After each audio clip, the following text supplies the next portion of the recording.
23 août 1939. Dans une salle de conférence à Moscou, deux hommes signent un document qui choque le monde entier. Le ministre des Affaires étrangères soviétique Vyacheslav Molotov et Joachim von Ribbentrop, représentants de l'Allemagne nazie, deux idéologies qui s'étaient publiquement déclarées ennemis mortels, apposent leur signature sur un pacte de non-agression.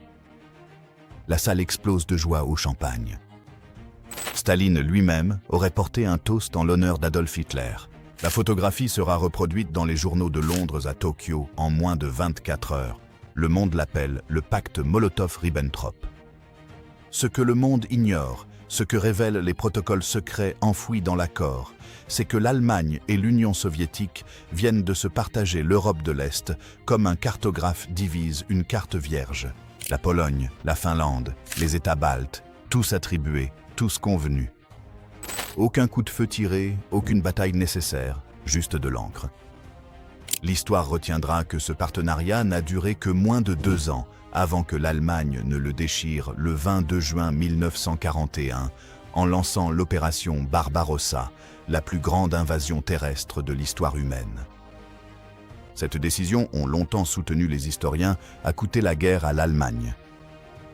Hitler a ouvert un front qu'il ne pouvait refermer, a étendu ses armées sur des milliers de kilomètres de territoire soviétique et a offert à Staline le temps, l'espace et, finalement, le soutien des Alliés dont il avait besoin pour survivre. Mais que se serait-il passé si cette décision n'avait jamais été prise? Et si, au lieu de trahir l'Union soviétique, Hitler avait maintenu le partenariat, voire était allé plus loin? Et si, au printemps 1941, l'Allemagne et l'Union soviétique avaient officialisé une alliance militaire et tourné leurs capacités industrielles combinées, leur main-d'œuvre réunie et leur intelligence stratégique commune contre les puissances alliées de la Grande-Bretagne, et le moment venu des États-Unis? Ce n'est pas une fantaisie. C'est un calcul, une étude de la logistique, de la géographie, de l'idéologie et des marges infimes qui ont décidé de l'issue de la Seconde Guerre mondiale. Car la vérité est la suivante, en 1941, avant que les États-Unis n'entrent en guerre, avant que la machine de guerre soviétique ne soit pleinement mobilisée et avant que les Britanniques ne se soient remis des désastres de France et de Dunkerque, une véritable alliance germano-soviétique représentait sans doute le scénario le plus catastrophique que les puissances alliées auraient pu affronter. 2 des 3 plus grandes armées de la planète, 2 des plus grandes économies industrielles contrôlant un territoire allant de la côte atlantique de la France au rivage pacifique de la Sibérie, unies par un ennemi commun. La question n'est pas de savoir si cela était probable. La question est, qu'aurait-il pu se passer si cela s'était produit? Et la réponse, analysée stratégie par stratégie, théâtre par théâtre, année après année, est bien plus inquiétante que ce que la plupart des gens ont envisagé. Voici l'histoire de la guerre qui a failli avoir lieu, et elle ne commence pas en 1941, mais plusieurs années plus tôt, dans les calculs diplomatiques de 2 hommes qui méprisaient l'idéologie de l'autre, mais reconnaissaient la puissance de chacun. Pour comprendre pourquoi une alliance militaire germano-soviétique était stratégiquement plausible, même si politiquement improbable, il faut d'abord comprendre ce qu'était réellement le pacte Molotov-Ribbentrop et ce qu'il n'était pas. Ce n'était pas une amitié. Staline ne faisait pas confiance à Hitler. Hitler ne faisait pas confiance à Staline. L'opposition idéologique publique entre le national-socialisme et le communisme soviétique était réelle et profondément ressentie des 2 côtés. La machine de propagande nazie avait passé des années à présenter le bolchevisme comme une menace existentielle pour la civilisation européenne. La propagande soviétique avait rendu la pareille, identifiant le fascisme comme le stade terminal de l'impérialisme capitaliste. Leurs partisans s'étaient tirés dessus et battus dans les rues de Berlin et de Munich tout au long des années 1920 et 1930. Et pourtant, à l'été 1939, l'idéologie fut temporairement reléguée au second plan au profit de la géopolitique. Les 2 puissances voulaient des choses que l'autre pouvait leur fournir. L'Allemagne voulait éviter une guerre sur 2 fronts. Staline voulait des territoires tampons en Europe de l'Est et du temps pour reconstruire l'armée rouge, qui avait été décimée par ses propres purges du corps des officiers, purges qui avaient éliminé environ 35 000 officiers entre 1937 et 1938. Le pacte donnait aux deux hommes ce dont ils avaient besoin à court terme. Ce que cela révélait également, et ce qui est essentiel pour toute analyse contrefactuelle, c'est que les intérêts stratégiques de l'Allemagne et de l'Union soviétique n'étaient pas, à moyen terme, inconciliables. Les deux États étaient des puissances révisionnistes. Tous deux s'opposaient à l'ordre impérial anglo-français qui structurait l'Europe depuis Versailles. Tous deux avaient été exclus de l'ordre international libéral, et tous deux, chacun à leur manière, cherchaient à le détruire. L'establishment militaire allemand l'avait mieux compris qu'Hitler lui-même. Plusieurs officiers supérieurs, y compris des membres de l'Abwehr, le service de renseignement militaire allemand, soutenaient en privé à la fin des années 1930 qu'un partenariat durable avec l'Union soviétique, plutôt qu'une guerre contre elle, représentait la meilleure voie pour l'Allemagne vers une domination à long terme. La logique était simple. L'Allemagne, avec les matières premières soviétiques, en particulier le pétrole, les céréales et les métaux stratégiques, deviendrait économiquement autosuffisante et donc à l'abri d'un blocus. La stratégie britannique d'étranglement économique, qui s'était révélée décisive lors de la Première Guerre mondiale, serait ainsi neutralisée. Cette analyse n'était pas erronée. Entre septembre 1939 et juin 1941, tant que le pacte était en vigueur, l'Allemagne et l'Union soviétique ont mené un commerce intensif. Les soviétiques ont livré plus d'1 million de tonnes de céréales, ainsi que d'importantes quantités de pétrole, de manganèse, de chrome et de platine. En échange, l'Allemagne a fourni des équipements industriels, une expertise technique et une technologie militaire, y compris un croiseur, le Lützow, transféré à la marine soviétique. Les deux économies en ont tiré profit. Et, point crucial, la pression navale britannique sur les routes commerciales allemandes a été considérablement affaiblie par les livraisons soviétiques qui arrivaient par voie terrestre et via des ports contrôlés par l'Union soviétique. Imaginez maintenant que cet arrangement ne se contente pas de perdurer, mais s'approfondisse. Imaginez qu'une composante militaire formelle soit ajoutée à cette relation économique. Imaginez que les forces soviétiques ne se contentent pas de ravitailler l'Allemagne, mais qu'elles coordonnent leurs actions avec les forces allemandes contre un ensemble d'objectifs communs. La question devient alors, quels seraient ces objectifs? Où cette alliance choisirait-elle de frapper? Et comment les puissances alliées, principalement la Grande-Bretagne, réagiraient-elles face à un ennemi qu'elles n'avaient jamais envisagé ni affronté lors de leurs entraînements? La carte stratégique de 1941 contient la réponse, et c'est une carte qui devrait donner à quiconque l'étudie un frisson glacé de réflexion. Les planificateurs militaires opèrent selon un principe connu sous le nom de corrélation des forces. Avant de lancer toute opération, ils évaluent l'équilibre des forces, de la mobilité, de l'approvisionnement et de la géographie entre les camps opposés. Appliquer ce principe à une alliance hypothétique germano-soviétique en 1941, et la corrélation des forces devient presque incompréhensible dans son asymétrie. Commençons par les effectifs. Au printemps 1941, la Wehrmacht comptait environ 7,3 millions d'hommes. L'armée rouge, malgré les ravages des purges, avait été reconstruite pour atteindre une force permanente d'environ 5,4 millions d'hommes, avec des millions d'autres mobilisables rapidement. Ensemble, les deux armées auraient aligné une force active combinée d'environ 13 millions d'hommes. L'ensemble des forces armées britanniques à cette époque comptait moins de 4 millions d'hommes, répartis sur plusieurs théâtres allant de l'Atlantique Nord au Moyen-Orient jusqu'en Extrême-Orient. Les États-Unis, encore officiellement neutres, disposaient d'une armée de tout juste 1,5 million de soldats, mal équipés, sous-entraînés et loin d'être prêts pour des opérations de combat majeures. Considérons maintenant les blindés. En 1941, les forces de Panzer allemandes comptaient environ 5200 chars, dont les redoutables modèles Panzer III et IV. Les forces blindées soviétiques, malgré leurs problèmes d'organisation, alignaient plus de 22 000 chars, dont le T-34, techniquement supérieur à presque tout ce que possédaient les Allemands. Ensemble, les deux puissances auraient de contrôler environ 27 000 véhicules blindés. L'armée britannique, en 1941, comptait moins de 5 000 chars au total, dont beaucoup étaient peu fiables sur le plan mécanique et mal blindés. La puissance aérienne raconte une histoire similaire. La force opérationnelle de la Luftwaffe en 1941 s'élevait à environ 3 500 avions de combat. Les forces aériennes soviétiques, là encore malgré des problèmes doctrinaux et organisationnels, comptaient plus de 10 000 appareils. La Royal Air Force, meurtrie par la bataille d'Angleterre, disposait d'environ 2500 avions de première ligne, épuisés, sous-équipés et chargés de défendre une île désormais entourée de côtes hostiles, de la Norvège à la France. Mais les chiffres bruts ne suffisent pas à gagner une guerre. La question cruciale pour les planificateurs de l'Alliance aurait été de savoir où frapper et dans quel ordre. L'objectif stratégique principal aurait été l'élimination de la Grande-Bretagne en tant que belligérant actif. La puissance navale britannique était le moteur de la résistance alliée.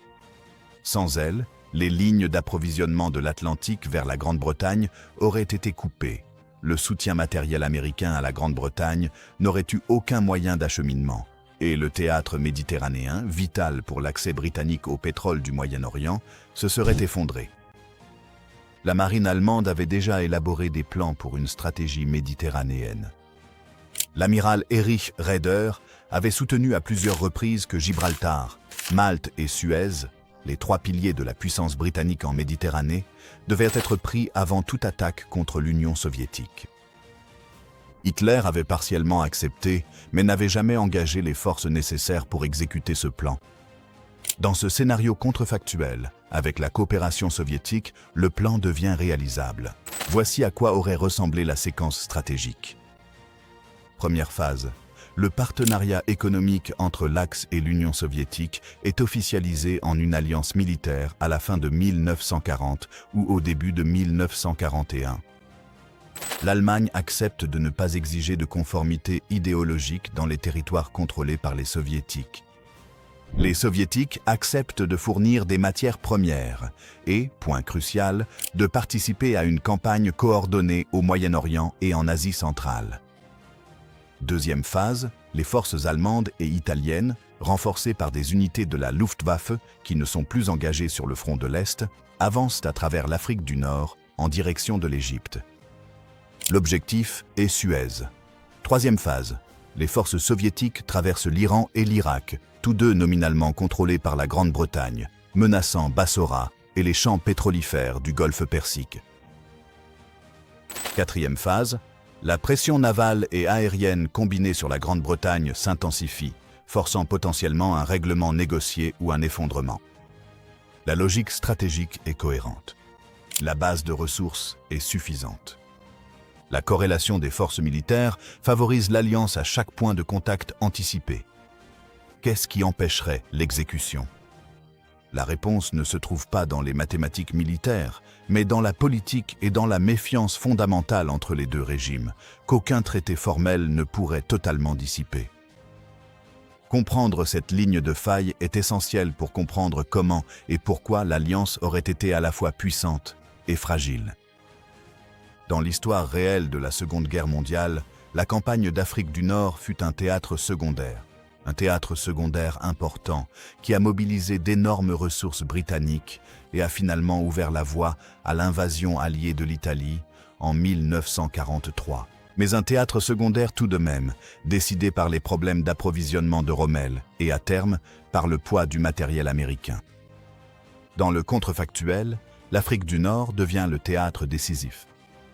Considérons la situation à l'automne 1941, en supposant que l'opération Barbarossa n'ait jamais eu lieu. L'Afrika Korps de Rommel n'est plus privé de renforts. Les unités de la Luftwaffe engagées sur le front de l'Est pendant la guerre réelle, des centaines d'avions de transport, des escadrons de chasseurs et des bombardiers en piqué restent disponibles pour les opérations en Méditerranée. Malte, la forteresse insulaire qui a entravé les lignes d'approvisionnement de l'Axe vers la Libye tout au long de la guerre réelle, peut désormais être soumise à des assauts aériens soutenus sans la demande simultanée de puissances aériennes au-dessus de Leningrad et Stalingrad. La chute de Malte a failli être accomplie au printemps et à l'été 1942 dans la guerre réelle, lorsque les attaques aériennes de l'Axe ont réduit la capacité défensive de l'île, au point que la garnison britannique pouvait à peine fonctionner. Le véritable secours de Malte s'est fait à un coût énorme. L'opération Pédestal, en août 1942, a vu 14 navires marchands envoyés, dont seulement 5 sont arrivés à destination. Dans le contrefactuel, avec une Luftwaffe pas encore épuisée sur le front soviétique, Malte tombe. La voie d'approvisionnement vers les forces de Rommel devient sécurisée. L'avancée vers Suez, qui dans la guerre réelle a été stoppée à El Alamein à la fin de 1942, se poursuit. La prise de Suez aurait été plus qu'une victoire militaire. Cela aurait été une catastrophe stratégique de premier ordre pour la Grande-Bretagne. Le canal de Suez était l'artère par laquelle la Grande-Bretagne accédait à son empire. Les troupes indiennes, les divisions australiennes, les forces néo-zélandaises transitaient toutes par Suez. Il en allait de même pour le pétrole d'Irak et d'Iran.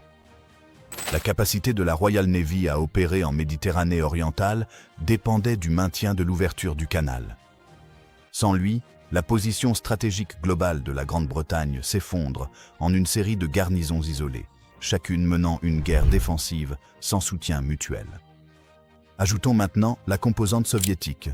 Les forces soviétiques entrant en Iran, comme elles l'ont effectivement fait brièvement en 1941, en coopération avec la Grande-Bretagne lors de la véritable guerre, ironiquement. Mais dans ce scénario, ils avancent en tant que membres d'une alliance hostile, plutôt qu'amicale. L'occupation soviétique du nord de l'Iran était une réalité historique. L'extension de cette présence vers le sud, en direction de Bassora, et des champs pétrolifères du golfe Persique, sous la pression d'une campagne coordonnée axe-URSS, n'est pas historiquement invraisemblable. Il suffisait simplement d'un alignement politique différent pour la mettre en œuvre. La position britannique en Irak et en Iran en 1941 était précaire. La guerre anglo-irakienne de mai 1941, qui a réellement eu lieu, a démontré que le contrôle britannique sur l'Irak était contesté, nécessitant une opération militaire d'urgence pour réprimer un coup d'État pro-Axe. Avec les forces soviétiques exerçant une pression depuis le nord et les forces allemandes avançant depuis le sud-ouest, la position britannique au Moyen-Orient aurait été intenable. La perte du pétrole du Moyen-Orient aurait été décisive. La Grande-Bretagne importait la majorité de son pétrole du golfe Persique en 1941 et 1942. Des approvisionnements en pétrole américain étaient disponibles, mais le tonnage de pétrolier nécessaire pour les acheminer à travers l'Atlantique sous la menace des sous-marins allemands était déjà poussé au-delà des limites soutenables. Si l'on supprime l'approvisionnement du Moyen-Orient, les réserves de pétrole britanniques, au rythme de consommation de 1941, dureraient environ 6 mois. 6 mois de carburant pour les navires de guerre, les avions et les véhicules blindés. 6 mois avant que la Royal Navy ne commence à perdre sa capacité opérationnelle. Mais la campagne méditerranéenne n'est qu'un des axes de pression. Le second, et à bien des égards le plus décisif sur le plan stratégique, passe par l'Atlantique. Et ici, l'alliance germano-soviétique modifie l'équation navale d'une manière que les historiens n'ont que rarement pleinement appréciée. La bataille de l'Atlantique fut la campagne la plus longue et la plus continue de la Seconde Guerre mondiale. Dès le premier jour des hostilités en septembre 1939 jusqu'à la reddition finale de l'Allemagne en mai 1945, la lutte pour le contrôle des routes maritimes de l'Atlantique Nord n'a jamais cessé. Les U-boats allemands ont coulé plus de 3500 navires marchands alliés. Les avions alliés, les navires d'escorte et les avancées technologiques, en particulier le radar, le décryptage des codes à Bletchley Park et le développement d'armes anti-sous-marines efficaces, ont fini par inverser la tendance. À la mi-1943, la campagne des U-boats était vaincue. Dans le scénario contrefactuel, plusieurs de ces avantages décisifs des Alliés sont supprimés ou considérablement affaiblis. Le premier et le plus important est l'avantage en matière de renseignement. Le succès britannique à Bletchley Park dans le décryptage des communications navales allemandes via la machine Enigma fut l'une des opérations de renseignement les plus déterminantes de l'histoire. Cela a permis aux convois alliés d'éviter l'émeute de U-Boot avec une efficacité remarquable, une fois les systèmes opérationnels en place en 1941 et 1942. Mais Enigma était un système allemand. Les communications de l'Union soviétique utilisaient une architecture de chiffrement totalement différente. Dans une campagne navale germano-soviétique coordonnée, les soviétiques auraient contribué avec des sous-marins. La marine soviétique exploitait plus de 170 sous-marins en 1941. Une flotte importante, et les communications navales soviétiques auraient été opaques pour le renseignement britannique. L'avantage de Bletchley s'appliquerait aux signaux allemands, mais pas aux signaux soviétiques. Le deuxième changement concerne la géographie. Des sous-marins soviétiques opérant depuis des bases dans l'Arctique, à Mourmansk, Arkhangelsk, auraient pu étendre la portée opérationnelle de la campagne des U-Boot dans des zones de l'Atlantique Nord que la marine allemande avait du mal à maintenir. Les convois de l'Arctique, qui dans l'histoire réelle servirent de route d'approvisionnement alliée vers l'Union soviétique et étaient férocement attaqués par les forces allemandes, auraient, dans ce scénario contrefactuel, été des corridors d'attaque soviétiques plutôt que des routes d'approvisionnement alliées. L'ensemble du flanc nord de la bataille de l'Atlantique aurait été soumis à une pression navale hostile. Le troisième changement concerne le tonnage brut. La flotte de U-Boot allemande, malgré toute sa létalité, a toujours été limitée par la capacité de production. La guerre du tonnage de l'amiral Karl Dönitz, la stratégie consistant à couler des navires marchands plus vite qu'ils ne pouvaient être remplacés, a failli réussir mais a finalement échoué parce que la construction navale américaine, une fois mobilisée après Pearl Harbor, a surpassé les pertes infligées par les Allemands.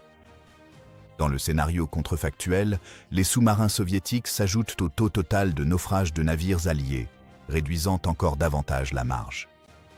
Et puis, il y a la question de l'entrée en guerre des Américains.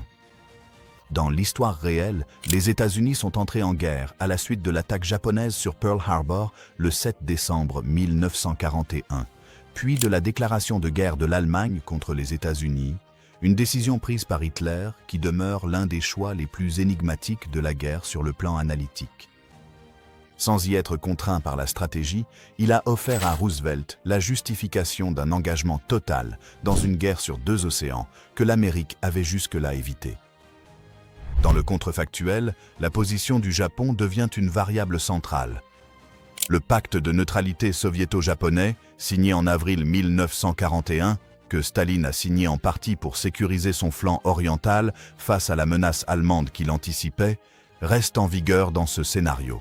Le Japon, soulagé de la menace d'une attaque soviétique sur la Mandchourie, est encore plus susceptible de se diriger vers le sud, dans le Pacifique et l'Asie du Sud-Est, en ciblant les possessions coloniales britanniques et néerlandaises. La question est de savoir si le Japon attaque directement les États-Unis et si les conditions politiques pour une entrée américaine dans une guerre germano-soviétique contre la Grande-Bretagne existent. En 1941 et 1942, l'opinion publique américaine était profondément divisée sur l'entrée dans la guerre européenne. Le camp interventionniste, mené par des figures comme Roosevelt lui-même et animé par la conviction qu'une Europe dominée par l'Allemagne nazie menaçait la sécurité américaine, était puissant mais pas dominant. Le mouvement isolationniste était vaste, bruyant et institutionnellement enraciné. Sans le choc galvanisant de Pearl Harbor, sans la déclaration de guerre de l'Allemagne aux États-Unis, les conditions politiques pour un engagement militaire américain total à la défense de la Grande-Bretagne étaient pour le moins incertaines. Une Grande-Bretagne déjà confrontée à l'effondrement en Méditerranée, à des pénuries de pétrole et à une intensification de la campagne de l'Atlantique, aurait négocié à partir d'une position de faiblesse catastrophique avant que les forces américaines ne soient prêtes à se déployer en nombre significatif. Ce raisonnement conduit à la question la plus inconfortable que soulève ce contrefactuel. Chaque alliance dans l'histoire porte en elle les germes de sa propre dissolution. La grande alliance entre la Grande-Bretagne, les États-Unis et l'Union soviétique, qui a finalement vaincu l'Allemagne, était minée par la méfiance, des intérêts impériaux concurrents et une incompatibilité idéologique. Churchill méprisait le communisme. Staline soupçonnait à chaque instant une manipulation britannique. La vision de Roosevelt d'un ordre international d'après-guerre entrait en conflit avec les ambitions territoriales soviétiques en Europe de l'Est. L'alliance a tenu parce que les trois partenaires partageaient un objectif primordial, la destruction de l'Allemagne nazie. Une alliance germano-soviétique aurait été maintenue par un intérêt commun tout aussi puissant, la destruction de la puissance impériale britannique et la révision de l'ordre international issu de Versailles. Mais sous cet intérêt partagé, les sources de tension étaient profondes et, presque à coup sûr, fatalement inévitables. La première tension était idéologique. L'idéologie raciale fondamentale d'Hitler n'était pas simplement une attitude, c'était le principe organisateur de l'État nazi. Sa vision des peuples slaves comme racialement inférieurs, comme des Untermenschen, n'était pas une position politique qu'il pouvait facilement modérer sans saper la légitimité de son propre régime. Même durant la période réelle du pacte Molotov-Ribbentrop, l'idéologie raciale allemande a créé des frictions à tous les niveaux de la relation bilatérale. La propagande nazie ne pouvait tout simplement pas cesser de décrire les soviétiques comme racialement inférieurs. Les services de renseignement soviétiques étaient parfaitement conscients des ambitions allemandes sur le territoire soviétique en vue d'une future colonisation. La trêve idéologique nécessaire au fonctionnement de l'Alliance a toujours été perçue comme temporaire par les deux directions. La deuxième tension était territoriale. L'objectif à long terme de l'Allemagne, tel qu'exprimé dans Mein Kampf, dans les propos de Hitler et dans les directives du SS-Planungsamt, était l'acquisition du Lebensraum à l'Est, un espace vital pour le peuple allemand destiné à être colonisé par des Allemands après le déplacement et l'élimination de la population slave existante. Cet objectif n'était pas une improvisation en temps de guerre. Il était fondamental à la vision du monde nazi. Toute alliance avec l'Union soviétique ne pouvait que repousser, mais non abolir cet objectif. Staline le savait. Ses services de renseignement avaient accès aux textes traduits. Il comprenait, comme il l'a confié à ses proches collaborateurs, que le partenariat avec Hitler était un arrangement tactique, non une conversion stratégique. La troisième tension était économique. La logique d'une alliance germano-soviétique reposait largement sur la complémentarité des ressources, les matières premières soviétiques étant échangées contre des produits industriels allemands. Mais les modalités de cet échange ont toujours été contestées. Les industriels allemands voulaient des prix avantageux. Les planificateurs soviétiques voulaient des transferts de technologie, en particulier dans la fabrication de précision et l'aviation. Les négociations commerciales réelles entre 1939 et 1941 furent houleuses, chaque camp accusant l'autre de ne pas livrer les quantités convenues. Dans une alliance plus profonde et de plus longue durée, ces différends auraient pris une ampleur proportionnelle. La quatrième tension était géopolitique. La division des sphères d'influence négociée dans le pacte Molotov-Ribbentrop a toujours été imprécise dans ses marges. La Roumanie, source de pétrole cruciale à Ploiești dont l'Allemagne dépendait, se trouvait dans la sphère allemande, mais bordait des territoires contrôlés par les soviétiques d'une manière qui créait des frictions. La Finlande a résisté à l'absorption soviétique. La Bulgarie et la Yougoslavie, que l'Allemagne a occupées au printemps 1941 lors de la guerre réelle, étaient des régions où les intérêts soviétiques et allemands étaient en concurrence. Une alliance militaire aurait nécessité une renégociation constante des sphères à mesure que la situation militaire évoluait. Peut-être de façon plus fondamentale encore, la cinquième tension portait sur la question de savoir qui dominerait l'ordre d'après-guerre. Si l'Alliance réussissait à vaincre la Grande-Bretagne et à forcer un retrait stratégique américain d'Europe, la question suivante se posait immédiatement et inévitablement. Qui contrôlait quoi et à quelles conditions ? Une Europe sous hégémonie allemande et un Asie-Pacifique sous influence soviétique et japonaise présentaient un monde où deux systèmes totalitaires auraient inévitablement rivalisé pour les territoires marginaux entre eux. La Perse, la Turquie, les Balkans, la Scandinavie. La guerre contre les Alliés, si elle réussissait, ne mettrait pas fin au conflit international. Elle le restructurerait. C'est le paradoxe historique au cœur de ce contrefactuel.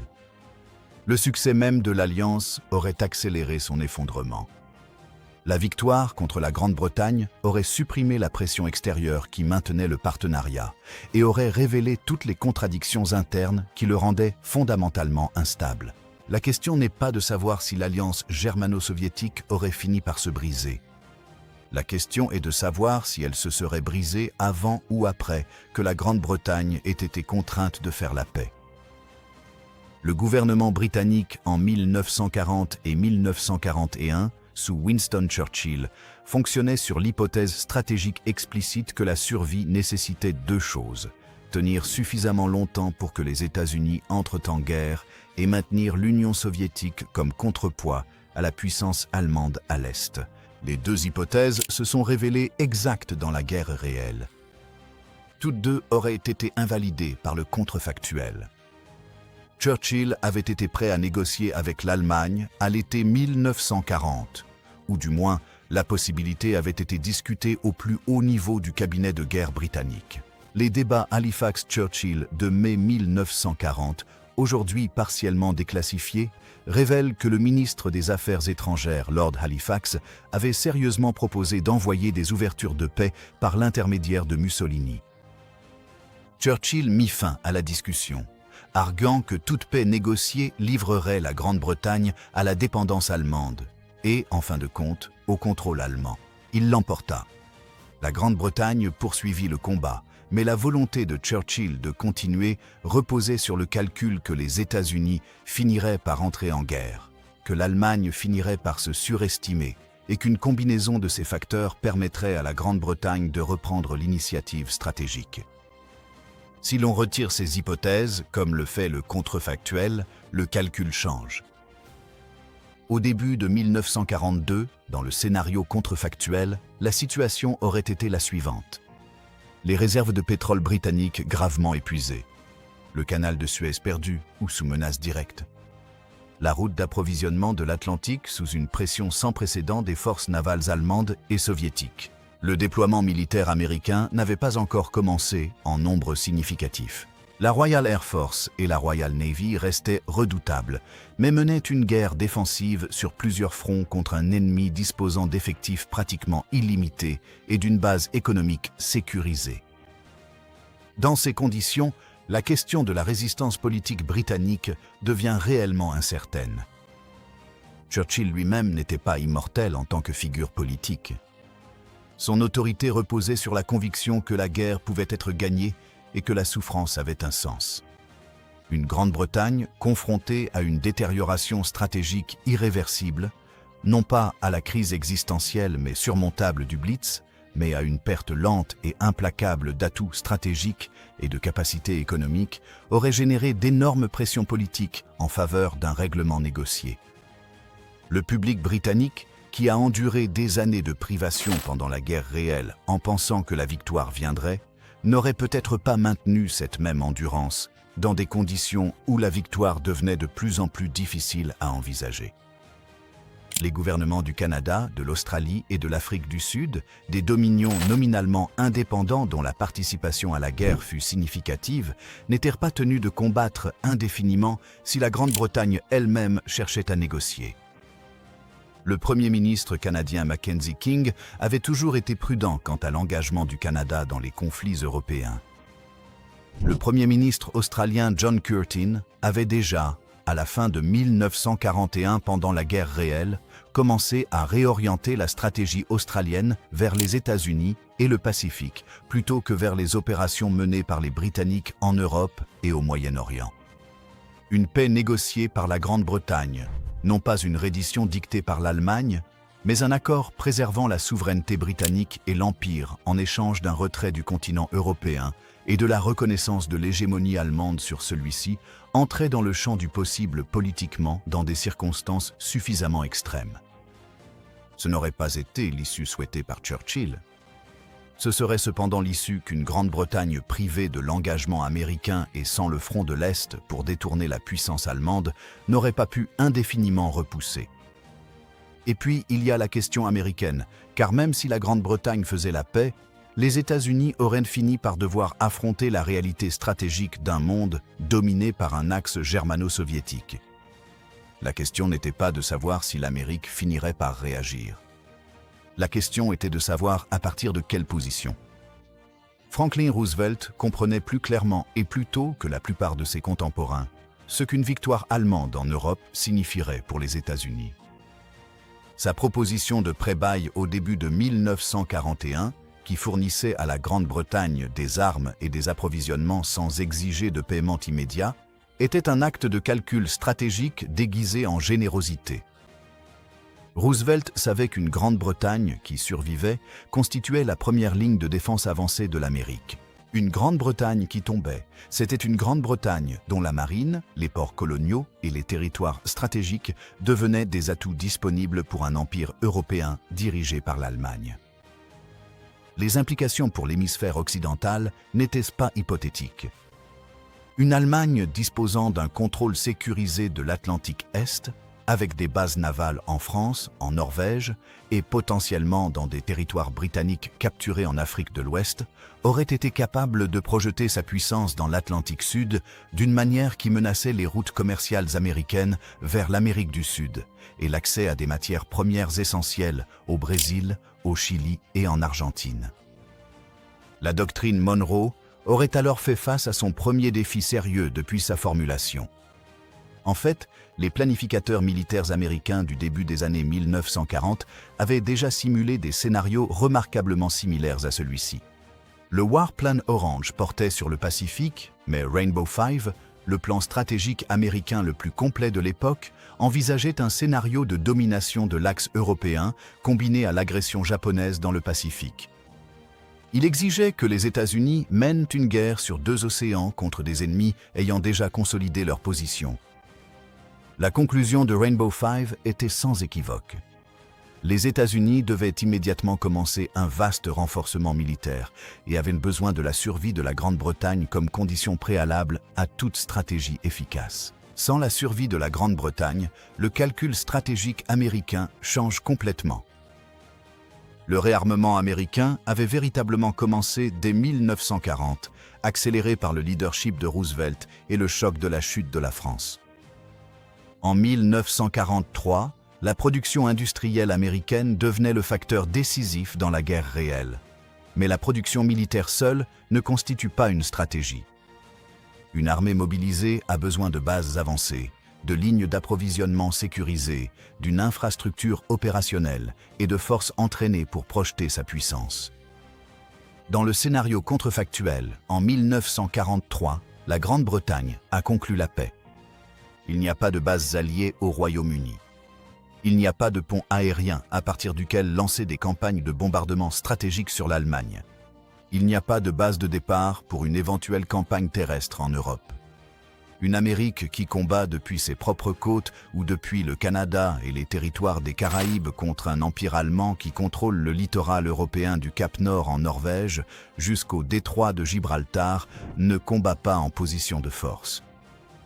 Elle mène une action de résistance, une guerre défensive, une guerre sans voie claire vers une victoire décisive en Europe, car l'Europe est inaccessible sans la base insulaire qui a été perdue. Cela ne signifie pas une défaite américaine.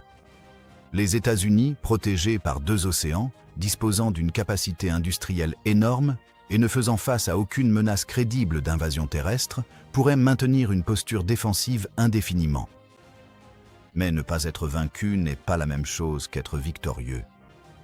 Et une Allemagne qui a assuré son hégémonie européenne, qui contrôle les ressources du continent de l'Atlantique jusqu'à l'Oural, en coordination avec les ressources soviétiques s'étendant encore plus à l'Est, n'est pas une Allemagne que les États-Unis peuvent rapidement ou facilement déloger. L'issue la plus probable, selon une analyse stratégique honnête, est une période prolongée d'affrontements armés, une guerre froide d'un autre genre.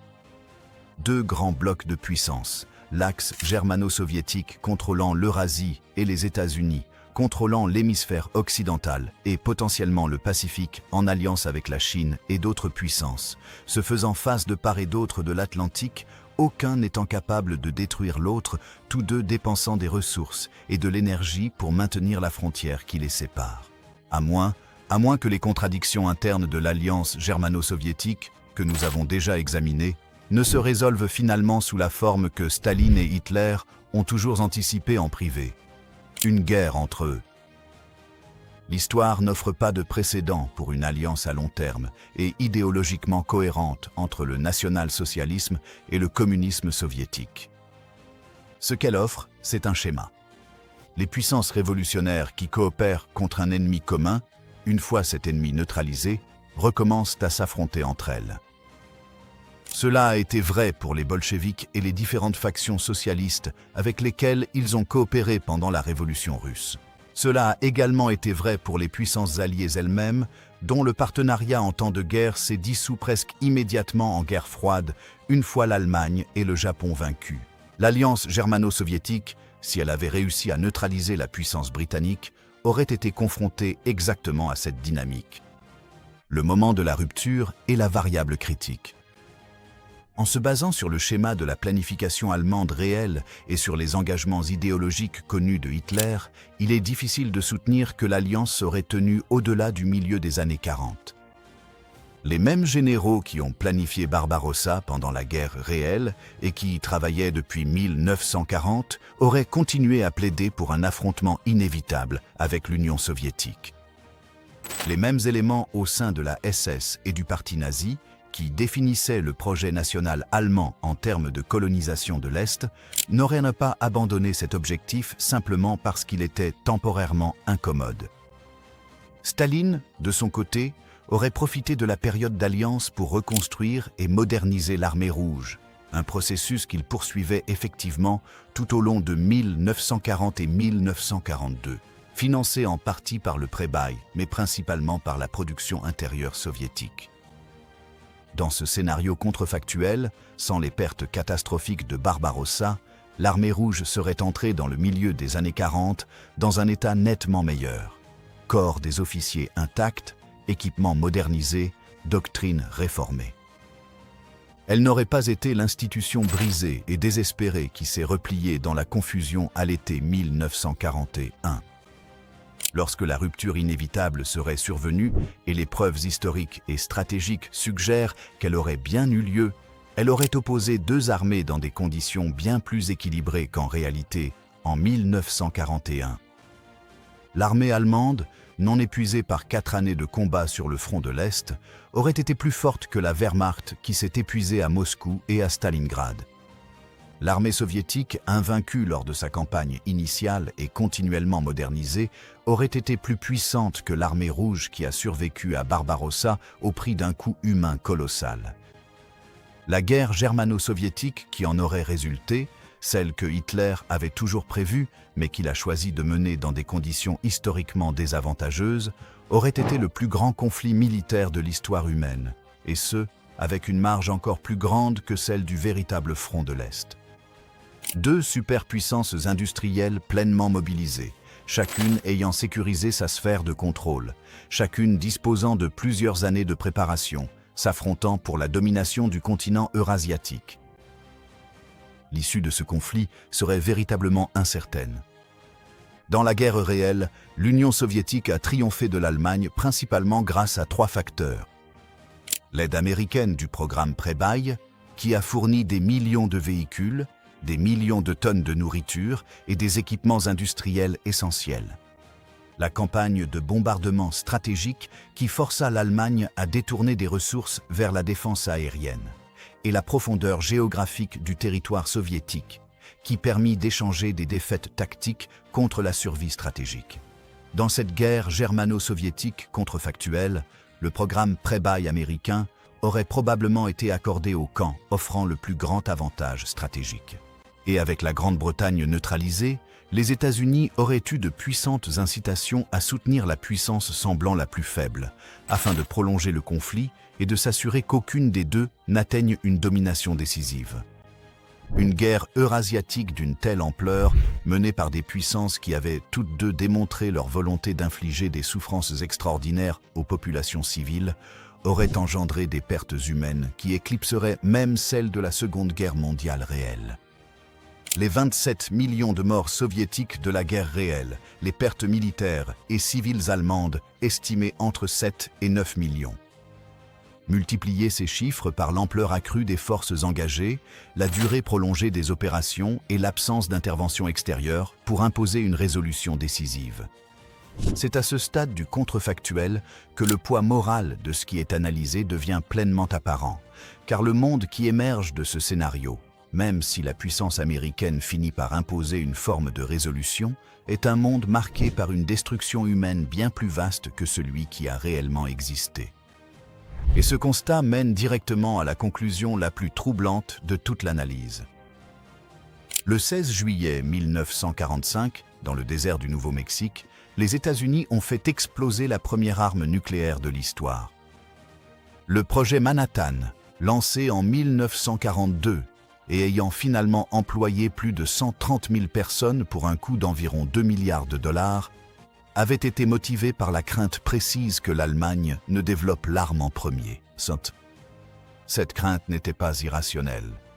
L'Allemagne avait lancé son propre programme nucléaire, l'Uranverein, ou Club de l'uranium, en 1939, avec un groupe solide de physiciens comprenant Werner Heisenberg et Karl Friedrich von Weizsäcker.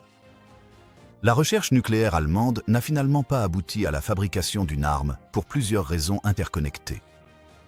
Les bombardements alliés qui ont perturbé l'approvisionnement en eau lourde à Vemork, en Norvège, l'émigration de scientifiques juifs, dont beaucoup ont fini par contribuer au projet Manhattan, chassés des universités allemandes par les lois raciales nazies, la fragmentation organisationnelle et le sous-financement, ainsi qu'une erreur fondamentale de calcul de Heisenberg concernant la masse critique nécessaire à une réaction en chaîne. Dans le scénario contrefactuel, certains de ces facteurs changent. Une Allemagne qui ne s'engage pas dans une vaste campagne sur le front de l'Est dispose de beaucoup plus de ressources industrielles et scientifiques pour ses programmes de développement d'armes. L'installation d'eau lourde de Vemork, si Malte tombe, et que la capacité de bombardement stratégique britannique est réduite par la campagne méditerranéenne, subit moins de pression de la part des Alliés.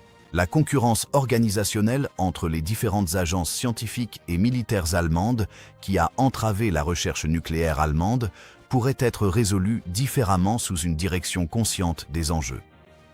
Le programme nucléaire soviétique, qui pendant la guerre réelle a été considérablement accéléré grâce aux renseignements recueillis auprès du projet Manhattan par des espions soviétiques, dont Klaus Fuchs, Julius Rosenberg et d'autres, aurait, dans le scénario contrefactuel, eu un accès différent à l'information. Le projet Manhattan, confronté à une situation stratégique différente, aurait pu avancer à un rythme différent. Des physiciens soviétiques comme Igor Kurchatov, qui étaient des scientifiques de renommée mondiale, auraient poursuivi leur propre programme de recherche. La question de savoir quelle puissance développerait la première des armes nucléaires dans ce scénario contrefactuel reste véritablement ouverte, et elle est d'une importance capitale, car l'utilisation ou la menace d'utilisation d'armes nucléaires par l'un des principaux acteurs du scénario, l'Allemagne contre l'Union soviétique contre l'Allemagne, les États-Unis contre l'un ou l'autre, aurait transformé les calculs stratégiques d'une manière difficile à modéliser et impossible à prévoir avec certitude. Ce qui est clair, c'est ceci.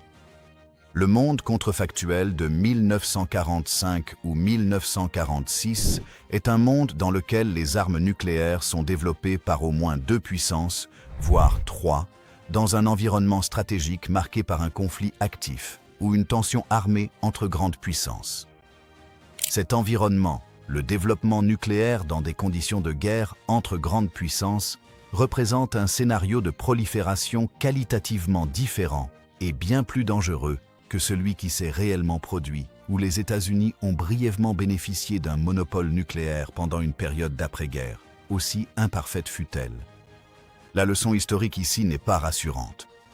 La véritable paix nucléaire, le fait que les armes nucléaires n'ont pas été utilisées en combat depuis Nagasaki en août 1945, a dépendu d'une séquence d'événements spécifiques et en partie fortuites. Le développement américain en premier, l'utilisation contre le Japon avant qu'aucune autre puissance ne possède l'arme, puis un cadre de dissuasion de la guerre froide qui, aussi terrifiant soit-il, a tenu. Dans le scénario contrefactuel, cette séquence n'existe pas. Le cadre de dissuasion doit être construit dans des conditions de guerre active entre des États dotés de l'arme nucléaire ou proches de l'être. C'est un monde dans lequel aucune prédiction confiante de survie ne peut être formulée. Revenons maintenant dans cette salle de conférence à Moscou, en août 1939. Molotov et Ribbentrop, le champagne, le toast de Staline à Hitler, les protocoles secrets découpant l'Europe de l'Est. L'histoire retient que ce qui a commencé là s'est terminé en catastrophe. Non pas la catastrophe d'une alliance germano-soviétique réussie contre les Alliés, mais la catastrophe de sa trahison. Barbarossa a tué 27 millions de citoyens soviétiques. Elle a tué entre 7 et 9 millions d'Allemands. Elle a incendié des villes qui existaient depuis des siècles. Elle a créé les conditions pour le meurtre systématique de 6 millions de Juifs et de millions d'autres personnes dans les camps de la mort nazie, un génocide rendu possible par le contrôle allemand du territoire d'Europe de l'Est qui n'aurait pas été acquis, ou du moins pas au même rythme, dans le cadre d'un véritable partenariat avec l'Union soviétique. Le contrefactuel enseigne quelque chose d'important précisément parce qu'il révèle à quel point les choses auraient pu être encore pires de façon plausible. La Seconde Guerre mondiale réelle, avec ses quelques 70 à 85 millions de morts, est la catastrophe déterminante du XXe siècle.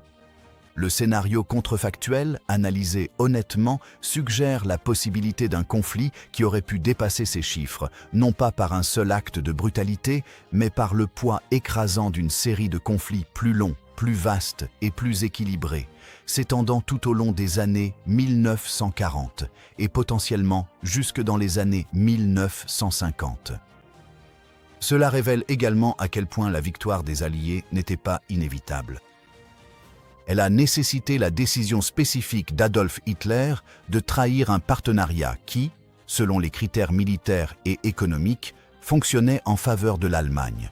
Il a fallu que cette décision soit prise en juin 1941, alors que l'Allemagne était encore au sommet de sa puissance, avant que l'usure de la guerre réelle ne commence à se faire sentir.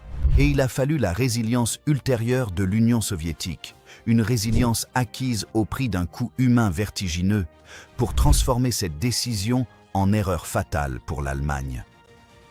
L'histoire ne suit pas des rails. Elle avance selon les aléas, selon les décisions prises par des individus sous pression, souvent pour des raisons qui tiennent autant à l'idéologie et à la psychologie qu'au calcul stratégique. La décision d'Hitler de lancer l'opération Barbarossa fut en grande partie motivée par une conviction idéologique, par la croyance, fondamentale dans sa vision du monde, que l'État soviétique était une construction judéo-bolchevique qui s'effondrerait sous la pression militaire comme une porte vermoulue. Cette conviction était erronée. La porte ne s'est pas effondrée, et cette erreur a tout coûté au Troisième Reich. L'alliance germano-soviétique n'a jamais vu le jour de la manière analysée ici, non pas parce qu'elle était impossible, mais parce que l'idéologie d'un homme la rendait psychologiquement impossible à soutenir pour lui. Le monde a survécu sous la forme qu'il a prise, en partie parce qu'Adolf Hitler ne pouvait pas maintenir un partenariat avec des personnes que son idéologie l'obligeait à considérer comme sous-humaines. Ce n'est pas une consolation, c'est un avertissement. La leçon de la voie non empruntée n'est pas que les Alliés étaient destinés à gagner. C'est qu'ils ont eu la chance d'affronter un ennemi dont les engagements idéologiques ont fini par l'emporter sur sa compétence stratégique. À un autre moment, avec un autre dirigeant, le calcul aurait pu être différent. L'alliance aurait pu être approfondie plutôt que trahie, et la guerre qui s'ensuivit aurait pu être une guerre dont aucun vainqueur clair n'aurait émergé, et où aucun bilan moral évident n'aurait été possible. Nous vivons dans le monde qui a réellement vu le jour. 70 à 85 millions de personnes sont mortes pour qu'il existe. La moindre des choses que nous puissions faire est de comprendre, aussi précisément que possible, à quel point nous avons frôlé quelque chose de bien pire. Si cette histoire vous a touché, interpeller ou aider à voir la Seconde Guerre mondiale sous un autre angle, ce serait un honneur de vous compter parmi notre communauté grandissante. S'abonner n'est pas qu'un simple clic. C'est une façon de soutenir des récits plus puissants, des voix oubliées et davantage de vérités issues du passé. Alors, si vous pensez que ces histoires comptent, cliquez sur le bouton d'abonnement et continuons à construire ce voyage ensemble. Et n'oubliez pas de laisser un commentaire. Nous les lisons tous et nous adorons découvrir vos avis. Jusqu'à la prochaine fois, continuez à explorer l'histoire avec Epic War. Continuez à poser des questions. Continuez à chercher la vérité.